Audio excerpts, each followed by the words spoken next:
bem? Nós vamos continuar o estudo da hermenêutica nesta noite de terça-feira. Eu passei mal pela manhã, à tarde, um mal-estar terrível no estômago, uma crise, mas agora pela noite eu já estou um pouco melhor, né? A gente vai terminar aqui, já era para mim estar no módulo 8, mas infelizmente não deu. Atribui às fontes seculares a autoridade superior das escrituras, rejeita as intervenções sobrenaturais e considera muitas narrativas históricas como a invenção da igreja, novelas ou mitos. O resultado de todas essas metodologias críticas são inseguros, questionáveis e dúbios, e sua aplicação prática extremamente limitada, se possível. São hipóteses construídas sobre especulações infrutíferas que não contribuem praticamente em nada para a compreensão do texto do Novo Testamento, a não ser para lançar dúvidas sobre a sua inspiração, autoridade e inerrância. Nota 22. No bastante, parece que a corrente humanista de interpretação da Escritura tem começado a prevalecer em um número considerável de seminários teológicos no nosso país. A ênfase hermenêutica deste seminário está no método, na técnica, no aspecto literário ou histórico das Escrituras, em detrimento do seu caráter divino, espiritual e sobrenatural. A metodologia predominante, ela tem sido um método histórico crítico, e em virtude da impossibilidade de conciliar este método com as doutrinas bíblicas da inspiração, autoridade, suficiência, inerrância e preservação das escrituras. Muitos destes seminários têm se afastado cada vez mais da verdade fides reformada. Como resultado da metodologias críticas empregadas pelo método histórico são quase sempre infrutíferos e a sua aplicação prática extremamente limitada. Não é incomum que o produto final de muitos dos nossos seminários sejam formados despreparados para o ofício dos ministros da palavra.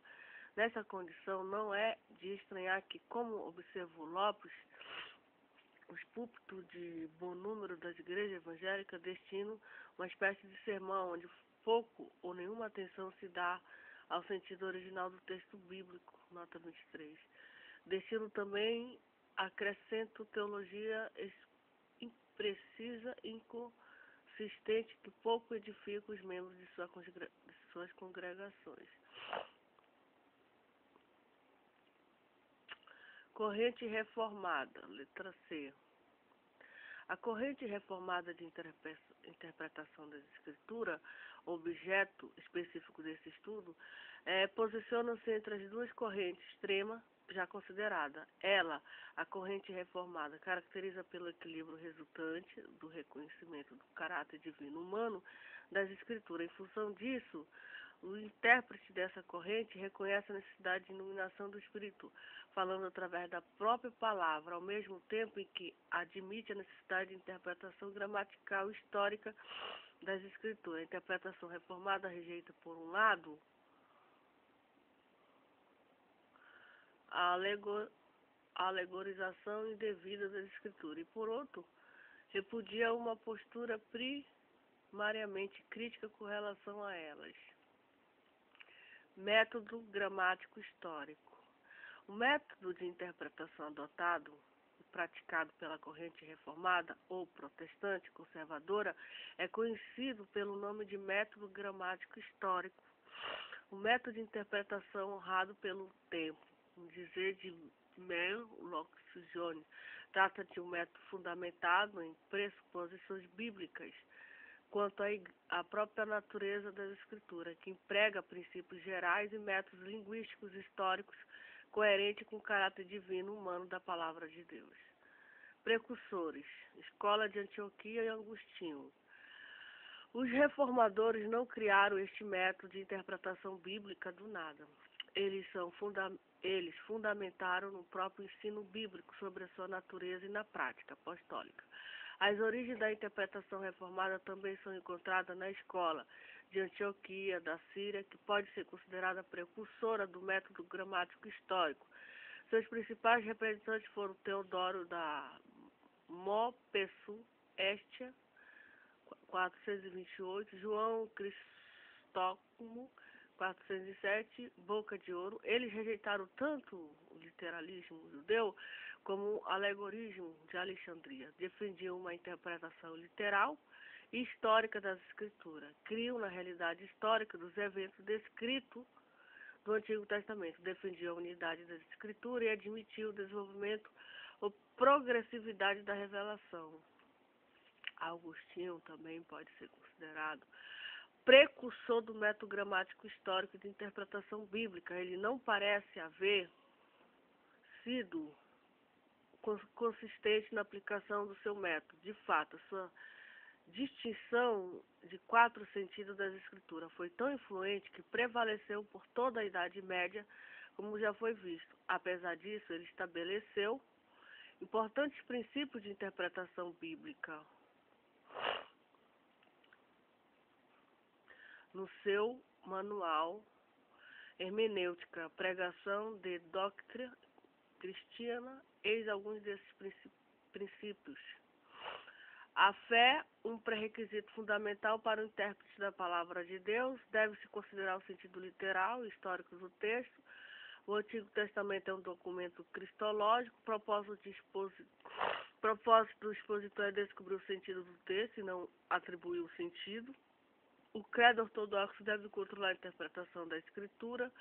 O texto não deve ser estudado isoladamente, mas o seu contexto bíblico. Se o texto for obscuro, não pode se tornar matéria da fé.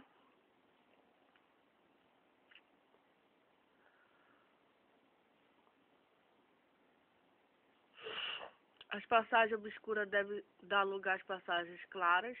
O Espírito Santo não dispensa o aprendizado das línguas originais, geografia, história, ciência natural, filosofia, etc. A escritura não deve ser interpretada de modo a se contradizer, e para isso deve-se considerar progressivamente a revelação. Princípios reformados. Tem sido reconhecido que a reforma teológica eclesiástica do século XVI foi o resultado de outra reforma, uma reforma hermenêutica exegética, nota 26. De fato, redescoberta das doutrinas bíblicas pelos reformadores, a reforma eclesiástica decorrente foram precedida por um evidente rompimento com os princípios hermenêuticos e com a prática exética medieval. A única regra infalível da interpretação. A reforma protestante, ela rejeitou veemente a hermenêutica alegórica medieval e registrou seu repúdio em alguns dos princípios símbolos da fé. Eis um exemplo, parágrafo 9, no capítulo 1 da Confissão de Fé, idêntico ao mesmo parágrafo da Confissão de Fé Batista, 1689. A regra infalível de interpretação da Escritura é a mesma Escritura. Portanto, quando houver questão sobre o verdadeiro e pleno sentido de qualquer texto da Escritura, sentido que não é múltiplo, mas único, esse texto pode ser estudado e compreendido por outros textos que falem mais claramente. Este parágrafo estabelece o princípio reformado fundamental de interpretação bíblica, segundo o qual a única regra infalível de interpretação da Escritura é a própria Escritura. Ela se auto-interpreta, enunciando assim as suas passagens mais difíceis. O que estas confissões querem dizer com essa afirmativa é que o sentido de uma passagem obscura não pode ser autoritavelmente determinado nem por tradição, nem por decisão eclesiástica, nem por argumento filosófico, nem por intuição espiritual, mas sim unicamente por outras partes da Escritura que explicam e esclarecem o seu sentido. Repúdio, interpretação alegórico medieval. O parágrafo acima citado da Confissão de Fé também representa o repúdio dos reformadores ao método de interpretação quadrupla medieval. Em lugar dele, os reformadores ensinavam que cada passagem das Escrituras tem um só sentido, que é literal, e não ser que o próprio contexto, outro texto da Escritura, requeram claramente uma interpretação figurada ou metafórica.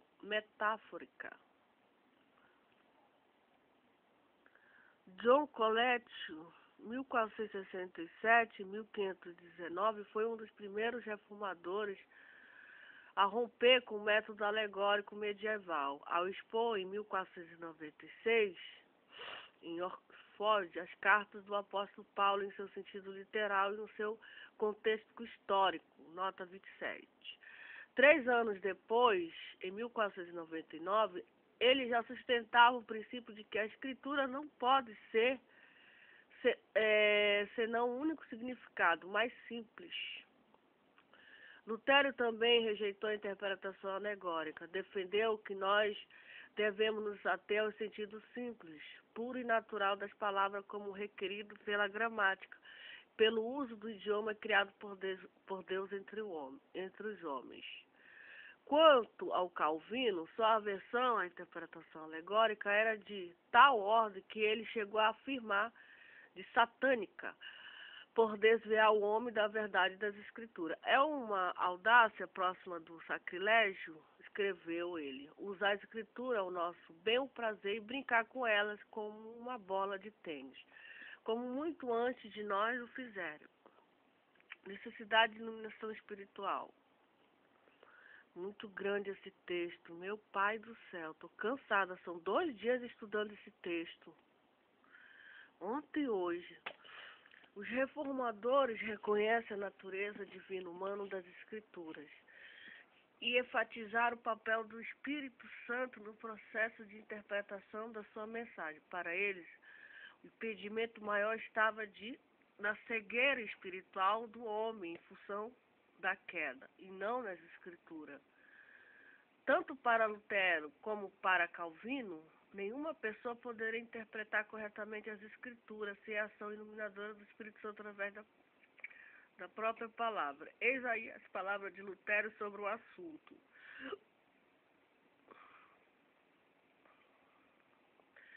A verdade é que ninguém que não possui o Espírito de Deus vê um tio sequer do que está na Escritura.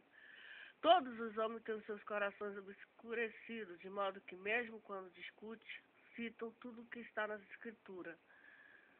Não compreende ou conhece realmente qualquer assunto dela. O Espírito é necessário para a compreensão de todas as Escrituras, em cada uma de suas partes.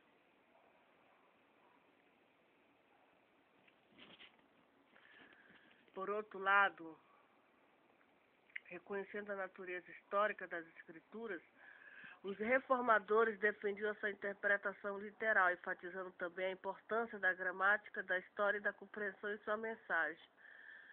Melanchthon foi um dos responsáveis pela ênfase reformada na exégese gramatical. É um discurso proferido em 1518 em Heidelberg. Ele exortou seus ouvintes a recorrer às escrituras na língua originais, aonde encontrariam Cristo livre das discordâncias dos teólogos latinos. Lutero ficou tão impressionado com o que ouviu que ele passou a assistir às aulas no grego, dedicando-se afinco ao estudo do grego. Mas foi Calvino, sem dúvida, quem melhor praticou a exégese gramatical histórica. Ele tem sido considerado por muitos o maior intérprete da reforma e um dos maiores de todas as épocas. A profundidade, lucidez e erudição dos seus comentários, que abrange praticamente todos os livros da Bíblia, continuam a ser admirados e considerados atuais, raramente igualados. E não se pense que essa é a opinião apenas do calvinista, um compreensível exagero presbiteriano deste autor. Mesmo Jacobus Arminius, um dos mais reconhecidos opositores da doutrina do Calvino, reconhecia a excelência dos comentários dele, chegou a recomendá-lo como incomparáveis em suas palavras. Depois da leitura da Escritura, mais do que qualquer outra coisa, Eu recomendo a leitura dos comentários de Calvino, pois afirmo que na interpretação da Escritura, Calvino é incomparável e que seus comentários são mais valiosos do que qualquer coisa que nos tenha sido legado nos escritos do país. Tanto assim que atribuo a ele um certo espírito de profecia no qual ele se encontra em uma posição distinta, acima de outro, acima da maioria.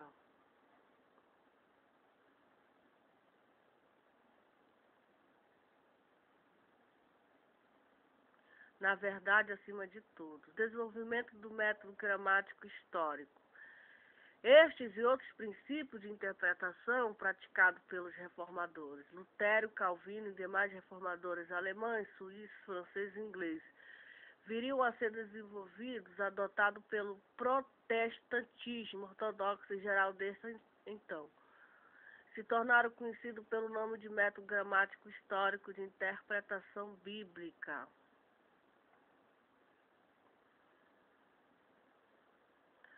Foi este o método empregado pelos puritanos no século XVII, pelos líderes evangélicos do século XVIII na Europa e na América do Norte, tal como George Jonathan Edwards, pelo anglicano J.C. Riley, pelo batista Charles Spurgeon da Inglaterra e pelo presbiteriano Charles Alexandre Watts no seminário da Princeton nos Estados Unidos no século passado, e pelo intérprete e pregadores protestantes, luteranos, anglicanos, presbiterianos e batistas ortodoxos deste século. Os manuais da hermenêutica de Davison, Patrick Mendes, pertencem a todas essas escolas de interpretação bíblica, bem como os comentários bíblicos de Keynes.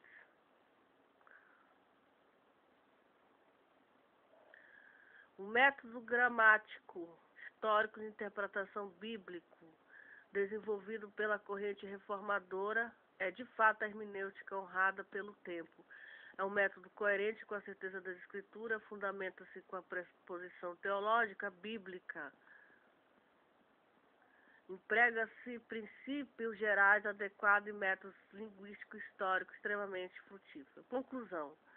A teologia e a praxis eclesiástica deformada do evangelismo moderno clamam por reforma, clamam por um novo retorno às escrituras. A corrente espiritualista de interpretação bíblica já foi colocada na balança e achada em falta. A hermenêutica alegórica, intuitiva e existencialista, por não darem devida consideração ao caráter humano da escritura, abre espaço para todo tipo de exêgeses.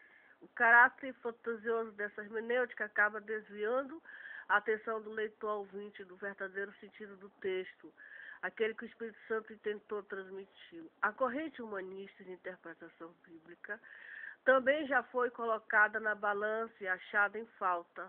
A hermenêutica dos saduceus, dos humanistas, renascentistas e da escola crítica, por não darem a devida atenção ao caráter divino das escrituras, tende a atribuir a razão e a autoridade que pertence à revelação.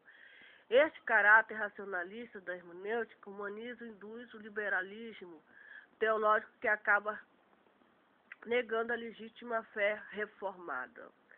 A corrente reformada da interpretação bíblica também já foi colocada na balança da história, mas não foi aprovada com louvor. O método gramático histórico, fundamentado no próprio ensino bíblico sobre a escritura e desenvolvimento aplicado pelos reformadores e seus legítimos herdeiros por dar a devida atenção tanto ao caráter divino como ao caráter histórico das escrituras, promoveu as reformas teológicas eclesiásticas mais profundas já experimentadas pela Igreja cristã.